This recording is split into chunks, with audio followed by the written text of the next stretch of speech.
ठीक है। अस्सलाम वालेकुम जी। आज हमारे पास हैं जी मुदस्सर अली भाई। मुदस्सर भाई किस शहर से हैं आप? जी सर, मैं कराची से हूँ। कराची से मुदस्सर भाई हैं। मुदस्सर भाई ने एक हमारी वर्कशॉप ली थी बैक 19 दिसंबर 2021। यानी इनको तकरीबन 5 महीने हो चुके हैं अप्रोक्सीमेटली, अभी 9 दिन बाकी हैं। तो 5 महीने इनको हो चुके हैं हमारी वर्कशॉप अटेंड किए हुए। और 5 महीने में आज हमने उसको रिव्यू किया। पहले तो जो चीज़ें इनको मैंने वर्कशॉप में बताई थी, 90 डे प्रोग्राम, फर्स्ट 90 डे इन्हें क्या करना था स्टॉक मार्केट में, आज उसको मैंने इनको कहा कि आप, हमारे पास अपॉर्चुनिटी है कि हम उसको रिव्यू करके देख सकें। उसे हमने रिव्यू करके देखा। तो मैं मुदस्सर भाई से बताऊं, पूछूंगा कि उनकी उम्मीद से बेहतर रहा या उम्मीद से खराब रहा। क्यों मुदस्सर भाई? जी सर, सबसे पहले तो मैं आपका शुक्रिया अदा करना चाहूँगा कि आपने जिस तरीके से हमें बिल्कुल बेसिक से स्क्रैच से जो है वो सिखाया था उस इनिशियल सेशन में, 90 डेज़ प्रोग्राम में, कि इतना सिंपल करके इतनी कॉम्प्लिकेटेड चीज़ों को इतना सिंपल करके हमें बताया।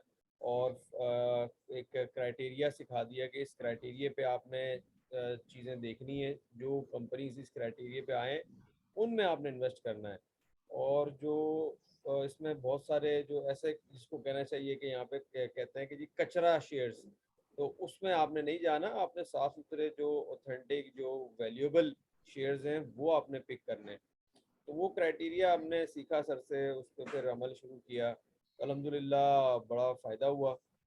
उससे पहले ये था कि मैं स्टार्ट तो कर चुका था, बट वो क्या कहना चाहिए कि ट्राई कर रहा था, तुक्के मार रहा था, in other word, simple words. तो उस तरीके से बाज़ आपके तुक्के चल जाते हैं, और बहुत दफ़ा जो है नहीं चलते, मोस्टली वो नहीं चलते, तो आप अल्टीमेटली लॉस उठाते हैं। बट जब आप सीखते हैं, सीख के आप लर्न करके फिर जब आप इम्प्लीमेंट करते हैं, उसका आपको फ़ायदा होता है। तो ये अल्हम्दुलिल्लाह हुआ। और इसी वजह से मैंने आज फिर सर से पर्सनल सेशन भी बुक किया आज और आप लोगों की रिकॉर्ड के लिए, ये जिस दिन हम रिकॉर्ड कर रहे हैं, 1448 मार्केट गिरी है। ASE 100 जो है 1448 शेड किए हैं उसने। 3.23% डाउन है। और मेरे साथ मुदस्सर अली भाई हैं जिन्होंने अच्छा भला माशाल्लाह पोर्टफोलियो बनाया हुआ है।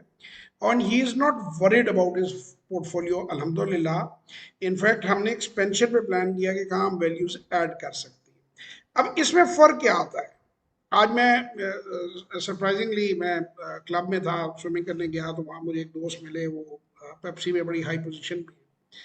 तो उन्होंने मुझे ये कहा कि जी आज तो मार्केट बड़ी गिरी है, तो क्या इस पे आप थोड़ा सा बताएं। हालांकि वो इतना काम खुद मार्केट में नहीं भी करते, लेकिन जनरली लोग मुझसे बात करते हैं जब मिलते हैं जो करीबी हैं। तो मैंने उनको कहा, मैंने कहा यार मुझे आप ये बताएं, वो तो इकोनॉमी के रीजंस हैं, क्योंकि आपकी सब्सिडीज कम होने वाली हैं, पेट्रोल की प्राइसेस बढ़ेंगी, बिजली की प्राइस बढ़ेगी, IMF के साथ 18 मई से नेगोशिएशन है, ये सारी चीज़ें हम देख रहे होते हैं, हमारे इल्म में होती हैं। तो मैंने उन्हें कहा कि क्या पेप्सी अपनी 25%, 50% या 100% फैक्ट्री बेच देंगी? वो कहते नहीं जी, सवाल ही पैदा नहीं होता यहाँ पे। मैं कि बस जिसकी जो प्रॉफिटेबल फैक्ट्रियाँ हैं, जो प्रॉफिट में हैं, जो अच्छी कंपनियां हैं, उन्हें इससे भी फायदा होगा। उनके प्रॉफिट, उनकी डिविडेंड्स बढ़ जाएंगे, उनको खरीदना चाहिए। और जो कचरा है, जो मुदस्सर भाई ने अभी जिनका जिक्र किया, और जिनकी तरफ घेर करके हमारे ब्रोकर हजरात, हमारे ब्रोकर भाई लेकर जाते हैं, क्योंकि इन्होंने कुछ चीज़ें की, तो मैंने पूछा कि आपने क्यों की। तो उन्होंने कहा जी उन्होंने मुझे सुनहरे ख्वाब दिखाए कि ऐसे हो जाएगा और ऐसे हो जाएगा, तो मैं ज़रा बातों में आ गया। लेकिन अल्लाह का शुक्र है कि क्योंकि मैंने मेजर जो आपकी बातें जो हैं उनको मैंने पहले बांधा हुआ था, तो मैंने हल्की फुल्की चीज़ों से ही मुझे अंदाज़ा हो गया कि अपने रास्ते से डाइवर्ट नहीं होना, और मैं वापस रास्त पर आ गया। और आज अल्हम्दुलिल्लाह जो कुछ भी इनके पास है उसको हमने स्कैन किया, इनका कॉन्फिडेंस बूस्ट किया, और मुझे यकीन है कि इंशाल्लाह ताला ये अच्छे नताज उसके अंदर आएंगे। देखिए, मार्केट में बार बार लोग पूछते हैं कि जी यहाँ पे लोग रोते हैं, यहाँ पे नुकसान होता है, तो आप लोगों को कहते हैं कि आप इन्वेस्ट करो, तो क्या करना चाहिए?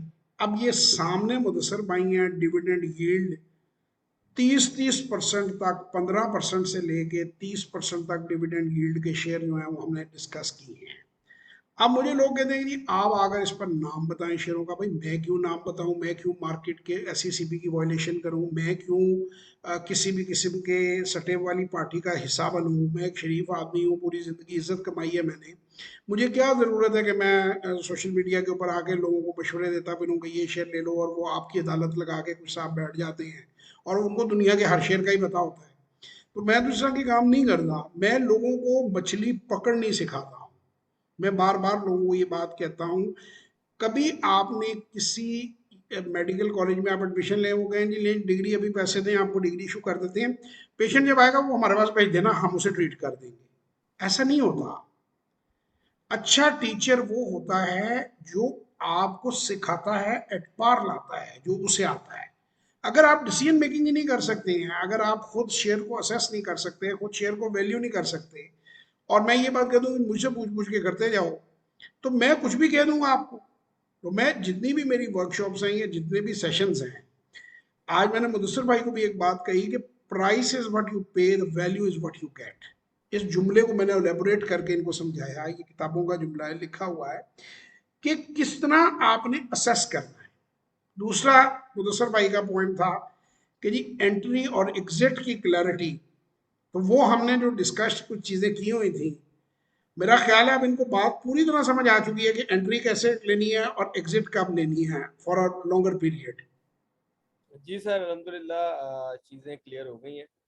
और बाकी यही सिखाना होता है हमने, जो आपको हम सेशन और वर्कशॉप्स में सिखाते हैं ना, यही चीज सिखाते हैं कि आपने उसको अंडर वैल्यू है एसेट आपका, आपने बाई करना है। एट पार है, आपने कहना ठीक है यार मैं क्यों बेचूं, मेरा एट पार है, महंगा बिक रहा है, तो आप उसको करेंगे। और ये काम आपको तब आएगा जब आपको एसेट को वैल्यू करना आएगा, और यही हम सिखाते हैं, वैल्यू करना। लोग ये कहते हैं जी हमें बता दो, यार मुख्तलिफ टाइमों में मुख्तलिफ चीजें हैं, बता कैसे दी, बताएंगे तो गलत फैसले होंगे, वो तो कॉपी कैट सिस्टम हो जाएगा, वो चीज ठीक नहीं है, और उससे आपको नुकसान होगा। कोई मुदस्सिर भाई आप नए आने वालों को कोई मशवरा देना चाहें, कोई सजेशन देना चाहें कि जिन चीज़ों से वो बचें, परहेज करें? सर कंक्लूड मैं करूं अब तक के अपने एक्सपीरियंस को, जो कि मेरा भी पिछले जो भी 1.5-2 साल का एक्सपीरियंस है, जिसमें मैंने स्टार्ट तो खुद से ले लिया था और काफ़ी ठोकरें खाई खुद। उसके बाद मैं फाइनली आपके पास आया और उससे फिर लर्न करके सीख के मैंने अल्हम्दुलिल्लाह चीज़ें बेहतर करना शुरू की। तो मैं नए आने वालों को और तमाम देखने सुनने वालों को ये मशवरा दूंगा कि ये एक बहुत ही जो है वो रिलायबल और प्रॉफिटेबल बिजनेस है। इसको सीरियसली इसको जो है वो अडॉप्ट करना चाहिए हर शख्स को। और इसकी जो कन्वीनियंस है वो किसी और बिजनेस में नहीं है। एक तो ट्रांसपेरेंसी, आपके सामने हर चीज़ है, और सिक्योर्ड बाय गवर्नमेंट है कि कोई इसमें दो नंबरी, कोई इसमें कोई आपका जो है ना चोरी या फ्रॉड नहीं हो सकता, कोई माल चुरा के नहीं जा सकता। और कन्वीनियंट इतना है कि आप अपनी गोद में लैपटॉप रख के आप अपना काम कर रहे हैं, घर में बैठ के, ड्राइंग रूम में बैठ के, बेडरूम में बैठ के, जैसे चाहें, और इजी अपने और सिक्योर एनवायरनमेंट अपने घर में आप। तो इससे अच्छा कोई और बिजनेस जो है वो मेरी नज़र में अभी तक नहीं है। जितना भी मैंने एक्सपीरियंस किया है, मैं सेल्स का बैकग्राउंड है मेरा, प्लस रियल एस्टेट में भी मैं रहा हूँ, देखता रहा हूँ। तो उन सब बिजनेस के जो हैसल्स हैं, comparatively this is the most convenient and profitable business. But with ifs and buts, कि वो क्या है कि आपने इसको लर्न करना है, आपने इसको सीखना है, सीख के इम्प्लीमेंट करना है, तो आपको मज़ा भी आएगा, प्रॉफिट भी आएगा। अगर आप बगैर सीखे इसमें कूद जाएंगे तो फिर आपको ना मज़ा आएगा, ना ही आपको प्रॉफिट आएगा, फिर आप अल्टीमेटली इसकी बुराइयां करेंगे। और मोस्टली जो लोग कर रहे होते हैं, मैं समझता हूँ उसके पीछे रीज़न ही यही है कि वो बगैर सीखे कूदते हैं और ब्रोकर्स के मशवरों पे चलते हैं, अपना दिमाग नहीं लगाते और नुकसान कर बैठते हैं और फिर बुराइयां करते हैं। ये तो सट्टा है, जुआ है, और स्टॉक मार्केट में तो जाना नहीं चाहिए। तो ये एक अलमिया है हमारा। तो हमें एज अ कॉम चाहिए कि इस बिज़नेस में आएँ और फोकस करें। और हमारा इसमें आने का मतलब है कि आप अपने मुल्क की खिदमत कर रहे हैं, अपने मुल्क के बिजनेस में इन्वेस्ट कर रहे हैं और अपनी मुल्क की इकॉनमी को बूस्ट कर रहे हैं। तो सेविंग करें, इसमें इन्वेस्ट करें और सीखें और फिर इम्प्लीमेंट करें। देखिए एक बात मुदस्सिर भाई और मैं कर रहे थे बिहाइंड द कैमरा, हम बात कर रहे थे कि हम $2 बिलियन जो है, $3 बिलियन फॉरेन फंड्स आते हैं, फॉरेन आ गया, फॉरेन आ गया, फॉरेन आ गया, हमारी मार्केट वैल्यूएशन की तरफ जाती है। जो उनकी अपने सर पॉलिटिकल ऑब्जेक्टिव्स हैं, उन्हें आपके मुल्क से प्यार नहीं है, उनके लिए सारी दुनिया एक जैसी है। और बड़ा जो मोटा फंड है ना, बड़ा दुनिया के अंदर जो फंड्स हैं, उनके लिए 1-2 बिलियन रुपीस ऐसे ही हैं जैसे किसी अमीर आदमी के लिए 1-2 लाख रुपए हैं। सियारापति के लिए जो लैंड क्रूजर या बड़ी गाड़ी जिसने रखी हुई है ना, यानी 1.5 करोड़ की तो उससे गाड़ी है, उसके लिए 1.5-2 लाख रुपए की इतनी कोई वक़्त नहीं है। और वो उनकी गवर्नमेंट्स के कहने पे या उनके अपने, बाज़ दफ़ा मैं मुल्कों के नाम यहाँ पे यूट्यूब चैनल है मैं नहीं ले सकता, लेने भी नहीं चाहिए क्योंकि हमारा बिजनेस का चैनल है, लेकिन अक्लमंद को इशारा है कि उनको जब इशारा मिलता है कि ज़रा इनको झंझोड़ना है, तो वो जनाब आपको एक दिन में झंझोड़ देती है। मैं बार बार मुसलसल अपने पाकिस्तानी जो ओवरसीज हैं उन्हें मैं ये कहता हूँ, मैंने किसी को नहीं कहा कि डैम फंड में पैसा भेज दे, मैंने ना कहा है ना मैं कहूँगा। मैं उन्हें ये कहता हूँ कि कम से कम यार एक आईफोन आपके वहाँ हर बच्चे ने पकड़ा हुआ है, $2,000 का आईफोन आ जाता है आपके लिए। $2,000 एक अमेरिका इंग्लैंड में 8 से 10 हज़ार डॉलर हर बंदा कमा लेता है। $2,000 आपके लिए इतनी बड़ी रकम नहीं है कि आप आरडी अकाउंट खोल के अगर आप अपने मुल्क में थोड़ा सा इन्वेस्ट कर दें, उसके 2-3-4 फायदे होंगे। ये मैं इसीलिए चाह रहा हूँ कि मुदस्सर भाई ने आज मेरे साथ, मैं इसीलिए अब दोस्तों को साथ बिठा के इंडोर्स कराता हूँ। अब देखें इनके ख्यालात 100% मेरे वाले हैं कि ये दुनिया का बेहतरीन काम है। अच्छा, अब अगर फॉरेन हमारे जो 1 करोड़ पाकिस्तानी हैं, जिनमें 30 लाख पाकिस्तानी अमेरिका में हैं, जो कि बहुत अच्छी पोजीशन में है ज़्यादातर उनमें से, अगर वो थोड़ा सा पैसा इधर इन्वेस्ट कर देते हैं तो पहली बात तो ये कि वो उसको प्रॉफिट के साथ वापस लेके जा सकते हैं। तो ये उनके मुल्क की खिदमत भी है और उनको और उनके बच्चों को ये कारोबार भी आ जाएगा। ये मुल्क आपका है, आप यहाँ से गए हैं। अच्छा, ये बात मैं कर रहा हूँ ओवरसीज की। अब मैं बात करता हूँ कि जो हमारे लोकल भाई हैं, अगर ये थोड़ा सा इस काम को समझ लें, जिसके लिए मैं एक जहाद की तरह लगा हुआ हूँ इस चीज़ को लोगों को समझाने, तो जो इनके पलंग के नीचे पैसे पड़े हुए हैं, अलमारियों में पड़े हुए हैं, हमारी जो खवातीन हैं घरेलू जो कमेटियां डालती हैं, मुझे बताएं क्या अकल की बात है कि 10,000 रुपया हर महीने के देके आखिर में 1,20,000 रुपया साल के आखिर में ले ले, ये कोई अकल की बात तो नहीं है। अगर वो छोटी छोटी इन्वेस्टमेंट करके ये लोकल जो अच्छे जो आपकी गोल्डन नगेट्स हैं, जो आपके गोल्डन एग्स हैं, इन्हें वो पकड़ ले, तो उससे इकोनॉमी बेहतर होगी, आपकी सेविंग्स बढ़ेंगी, आपके बच्चों को स्किल आएगी। मुझे बड़ा अफसोस है कि जो बड़े कॉलेजों यूनिवर्सिटियों में बच्चे पढ़ते हैं, इनको करोड़ करोड़ रुपए की माँ बाप गाड़ी दे देते हैं, इन्हें 5-5, 3-3, 4-4 लाख के मोबाइल दे देते हैं। भाई उनको थोड़ा सा इस तरफ भी लगाओ, उनको समझाओ, उनको सिखाओ। और बाद में यही बच्चे वालिदैन का बिजनेस तबाह करते हैं। मेरे पास इतनी मिसालें हैं, हमारे पास लोग आते हैं अपने बच्चे लेकर आते हैं कि यार ये इतना कुछ कर दो, ऐसा नजर आ रहा है कि मेरा सब कुछ जो है तबाह कर देगा। मैंने कहा यार आपने कभी उसको यंग एज में समझाया नहीं है, आप उसको पैसा दे के स्पॉइल करते रहे हो। अब आप ओवरनाइट कहते हो वो रिस्पॉन्सिबल हो जाए, उसने तो कभी भूख देखी नहीं, गुर्बत देखी नहीं, उसको तो पैसे की वैल्यू नहीं। एक मैं आपको फिजिकली आज थोड़ी सी वीडियो लंबी हो रही है लेकिन मुदस्सर भाई के लिए मैं बताऊं कि एक साहब ने, बड़े मोतबर हैं, हमारे जानने वाले हैं, बहुत बड़ी एक कंपनी के हेड हैं, उनके साहबजादे जो हैं वो वालदा खातून कंपनी चलाती थी, खामद का अपना बिजनेस है, खातून का अपना बिजनेस है, बेतहाशा फैला हुआ बिजनेस है। तो उन्होंने अपने अकाउंटेंट को मना किया कि अपने बेटे को आपने पैसे और नहीं देने। तो उसने अंदर आके मीटिंग माँ कर रही थी, स्टाफ बैठा हुआ था, कुर्सी उठाकर अपनी वालदा के सर में मारी, ये जो होती है ना फोम की जो कुर्सी है, और उसने कहा कि जी 70,000 रुपया सिर्फ मैंने 4 दिन पहले निकलवाई है। ये कोई पैसे होते हैं कि जिसके लिए आप मुझे जो है जलील कर रही हैं। जब आप ट्रेन नहीं करते अपने बच्चों को, बाद में आप रखते हैं।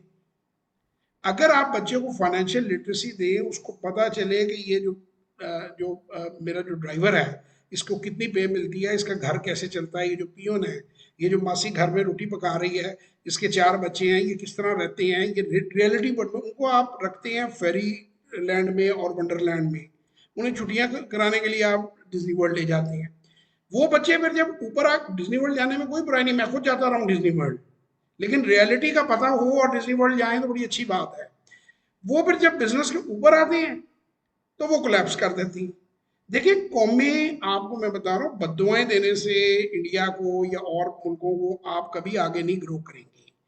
आप फाइनेंशियल लिटरेसी होगी। आज हम अमेरिका की बात करती हैं, कॉर्पोरेट अमेरिका की बात करती हैं। आपको मैंने मेरी वीडियो भी बनी हुई है, मैं आज फिर जो है मुदस्सर भाई के सामने वो वाक्य बता देता हूँ। 126 अरब डॉलर, 12.5% टेस्ला के स्टॉक एक दिन में गिरी है। 126 अरब डॉलर। और पिछले साल मार्च तक 116 अरब, वो एक दिन में इतनी चेंज आई है। 116 अरब जो है वो 25 करोड़ के ऊपर टोटल कर्जा है, कि जिसकी वजह से हमारी जान मुसीबत में आई हुई है। इसका मतलब है कि हम अगर 25 करोड़ लोग काम करना शुरू कर दें तो हम भी ग्रो कर सकते हैं। लेकिन अगर सारा दिन हम मीम्स बनाते रहेंगे और सारा दिन हम पॉलिटिक्स करते रहेंगे, हर घर पे पार्लियामेंट बना हुआ है, हर मोहल्ले के चौक के अंदर जो है वो मुख्तलिफ पार्टियों के अपनी अपनी जगह पे वो डटे हुए हैं कि मर जाएंगे, भूखे मर जाएंगे। हमने अपने लीडर के, जरूर आप करें पॉलिटिकल एक्टिविटी में हिस्सा करें, लेकिन साथ उसके इकोनॉमिक एक्टिविटी में भी हिस्सा लें। इकोनॉमी एक ऐसी हकीकत है जिसे आप जुटला नहीं सकते। बाबा फरीद का एक शेर है कि पंज रुकन इस्लाम दे, छेवां फरीदा टुक, जे न लभे छेवां ते पंजे जांदे मुक। कि जब रोटी नहीं होती ना, अल्लाह ना करे, जब काम नहीं होता, कारोबार नहीं होता, तो फिर सारी बातें निकल जाती हैं। फिर तो इंसान ना दीन का रहता है ना दुनिया का रहता है। तो ये बड़ा अच्छा कारोबार है। इसके कुछ फायदे मैं आपको, जैसे मुदस्सर भाई ने बताए हैं, मैं भी बता देता हूँ आपको। इसके फायदों में एक सबसे बड़ा फायदा ये है कि इसमें क्रेडिट नहीं है। आपका पैसा, आम बिजनेसेस में क्रेडिट में बड़ा पैसा मरता है बंदे का। बाप ने पर्चियां दी होती हैं, बाप मरता है, वो आधी कैपिटल रह जाती है, आधे बंदे पर्चियां लेके भाग जाते हैं। आपका इसमें क्रेडिट का कोई चक्कर नहीं है, इसमें कोई दफ्तर नहीं आपको चाहिए, कोई बिजली गैस पानी का कनेक्शन नहीं चाहिए। आप अपने बेडरूम से, अपने मोबाइल टेलीफोन से आप अपने ट्रेड्स डाल सकते हैं। जब चाहें आप जितने दिन चाहें ऑफ ले सकते हैं, जब चाहें आप अपना टोटल माल बेच सकते हैं, कैश पे जा सकती हैं, जब चाहें री इन्वेस्ट कर सकती हैं। तो इसके बेपनाह फवायद हैं। और अब अगला सवाल कि पैसे तो आपके घर में आएंगे, मुझे क्या फायदा है? मैं क्यों आपको समझा रहा हूँ? और मैं पहले कहाँ था? मैं इतना छोटा भी नहीं हूँ, मेरी उम्र इतनी कम भी नहीं है कि मैं अभी आया हूँ कुछ साल पहले। तो मैं रिपीटेडली अपनी वीडियोस में बता चुका हूँ कि 2014 के अंदर, 2014 के बाद मैं चेंज हुआ। अब मैं हर वो काम कर रहा हूँ जो मैं अपने वाले साहब को मना करता था कि जी हम पैसे बना रहे हैं, हमें क्या जरूरत है लोगों को पढ़ाने की, हमने स्कूल खोला हुआ है, लोग आप पढ़न, असी आप पढ़े या लोग ही आप पढ़न। वो कहते थे यार अगर किसी को फायदा होता है हमारे से तो हो जाने दो। लोग अब मैंने इतने लोगों को, 40,000 के करीब लोग मैं ट्रेन कर चुका हूँ। इसलिए कि मैं कहता हूँ यार अब जिंदगी कितने साल और जी लेंगे, कितना खा लेंगे, कितना पी लेंगे। तो जो लोगों को ट्रेन किया जा सकता है उनसे लोगों के घर घर में, आप देखें अगर मुदस्सर भाई हैं, ये 5 महीने पहले कहाँ खड़े थे।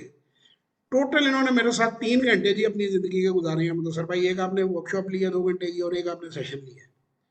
और बिल्कुल। 3 घंटे में आप 1 साल से ये काम कर रहे थे, 1.5 साल से आपने तकरीबन बताया है। तो उसमें जो मेरे प्री ये सेशन ईरा है और जो पोस्ट सेशन ईरा है, इसमें आपके अंदर क्या फर्क आए हैं वर्कशॉप ईरा? बड़ा फर्क आया है सर। ऐसा ही है कि जैसे आप एक गाड़ी में बैठ गए और आप को पता ही नहीं है, आप कोशिश कर रहे हैं, गाड़ी कभी इधर भाग रही है, कभी उधर भाग रही है, कभी यहाँ ठुक रही है, कभी वहाँ ठुक रही है, कभी थोड़ी सी चल गई, कभी रुक गई।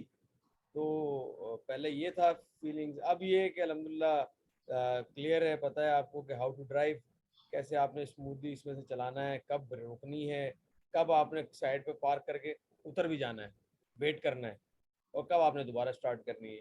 तो ऐसा ही है कि आपको एक ऑपरेशन जो है वो करना आ गया है अल्हम्दुलिल्लाह। मेरा बड़ा दिल कुड़ता था लोगों को देख के। मैं चाहता था कि किसी तरह लोगों तक बात, पहले मैंने यूट्यूब चैनल बनाया, सेशन शुरू नहीं किए। फिर मैंने देखा कि नहीं, उससे भी वो बात नहीं है जो, जब तक क्वेश्चन आंसर नहीं होता, जब तक बंदे के नज़रियात, उसके ख्यालात चेंज नहीं होते, जब तक वो बात नहीं करता, उसको समझ नहीं आती। और ये इसी से हो सकता है। सो बहरहाल जी, ये हमारा सफ़र जारी है। अल्लाह ताला आप सबको कामयाब करे। मैं जाते हुए फिर यही कहूँगा कि हर पाकिस्तानी को ये काम करना चाहिए। अमेरिका में लिफ्ट ऑपरेटर भी इन्वेस्ट करता है, टैक्सी ड्राइवर भी इन्वेस्ट करता है, और कॉरपोरेट जो मैनेजर है वो भी करता है, और जो कॉरपोरेशन है, एलन मस्क भी करता है। यानी एलन मस्क से लेके उसके चपड़ासी तक सब लोग इन्वेस्ट करते हैं अपनी सेविंग्स को, उन पे पेंशन फंड्स बनाते हैं, और अपनी ज़िंदगी आप उनके रिजल्ट देख लें, इसीलिए वो कौम आगे है। हम वो चीज़ें अपना लेंगे, हम आगे चले जाएंगे। तो अपने बच्चों को सिखाएं। मैं तो बार बार कहता हूँ कि महंगे स्कूलों में आप इतनी इतनी फीसें देते हैं, उन बच्चों को फाइनेंशियल लिटरेसी दें, उनको सिखाएं, समझाएं, उनकी ज़िंदगियाँ चेंज करें। बाकी जो लोग शक करने वाले हैं या वो चीज़ कहते हैं वो करते रहें, मुझे उससे कोई फ़र्क नहीं पड़ता। बाबा बुल्ले शाह के मैं एक तो सुनाऊंगा थोड़ा सा शायरी इस वक्त, आज बड़ा मुदस्सर भाई से बड़ा मज़ा आया गपशप लगा के। बाबा जी का एक शेर है जी, मुझे बड़ा पसंद है। मेरे इश्क दे विच मशकूक ना हो, मेरे इश्क दे विच मशकूक ना हो, नहीं अज तक गलत निगाह की थी, तेरे नाल हर मुलाकात में इंज कीती जिवें मूसा नाल खुदा कीती, वाह। नहीं कसर कीती तेरी पूजा विच, नहीं खतरियां दी परवाह कीती, एक रब नहीं तेनू कह सकते बाकी हर रस्म अदा की। तो भाईजान जितनी प्योरिटी मुझसे पॉसिबल थी, जितनी ऑनेस्टी मुझसे पॉसिबल थी, दिलों के हाल अल्लाह जानता है, उसके साथ मैं डेडिकेशन डिवोशन के साथ ये प्रोग्राम दे रहा हूँ। इसमें अगर फिर भी लोगों के दिलों में शक रहता है तो वो प्लीज़ ना आए, वो अनसब्सक्राइब कर दें और मेरे चैनल से चले जाएं और जहाँ मर्जी जाके सीख लें। खुद सीख सकते हैं, खुद सीख लें, फ्री वीडियो से सीख सकते हैं, उससे सीख लें। एक जाते हुए और बात कहूँगा, बहुत सारे 99.99% लोग पॉजिटिव मैसेजेस करते हैं, मैं इस काबिल नहीं हूँ, मेरे लिए हरम में दोस्तों ने दुआ की जाके, और मुझे उनका पता भी नहीं, मैं कभी उन्हें मिला भी नहीं कहीं हो। उन्होंने खाना काबा में और मस्जिद नबी में मेरे लिए दुआ की, 27 रमज़ान को दुआ की। दोस्त ने उन्होंने वीडियो बना के लगाई, मैंने वो भी अपलोड कर दी कि मैं इसको इसको मैं मेडल समझता हूँ, मेरी सबसे बड़ी कमाई। बुल्ले आशक होया रब दा ते मलामत होवे लाख, बुल्ले आशक होया रब दा ते मलामत होवे लाख, ओ तेनू काफर काफर आख दे तू आहो आहो आख। जो शक करने वाला बंदा है ना, उस पे उसके शक का जवाब नहीं देते, आपका काम उसका जवाब होता है। मेरी 1200 वीडियोस उसका जवाब है, मेरे 40,000 शागिर्द उसका जवाब है, मेरी जो वर्कशॉप्स हैं वो उसका जवाब है, मेरे सेशन उसका जवाब है, मुदस्सर अली साहब जैसे जो दोस्त हैं हमारे, ये उसका जवाब है। ये तमाचा है उनके मुंह पे जो शक करते हैं। बाकी जिसका जो दिल करे वो सोचता रहे, हम कोई किसी को आंसरेबल नहीं है, लेकिन ये है कि जब आप सिंसेयर होते हैं तो फिर आपको कभी कोई थोड़ी सी चीज़ आपको फील होती है कि यार देखो ये ना जाने बगैर मुझे बगैर बंदे को ये हर एक को एक ही कैटेगरी में डाली जा रहे हैं। मगर अल्लाह ताला आप सबको हिफ्ज़ ईमान में रखे, आपको तरक्की दे, इज़्ज़त दे, सही फैसले करने की तौफीक दे। और आप सबसे एक दरख्वास्त है, मेरे लिए दुआ करें कि मेरी ज़ात से ज़्यादा लोगों को फ़ायदा हो, ज़्यादा से ज़्यादा change. It's about impact, it's about bringing the change in the society, जो मैं करने की कोशिश कर रहा हूँ, तब्दीली, और तब्दीली की कोशिश है। खुश रहें जी, अपना बहुत ख्याल रखें। इंशाल्लाह फिर किसी और वीडियो में आप लोगों से मुलाकात होगी, तब तक के लिए खुदा हाफिज।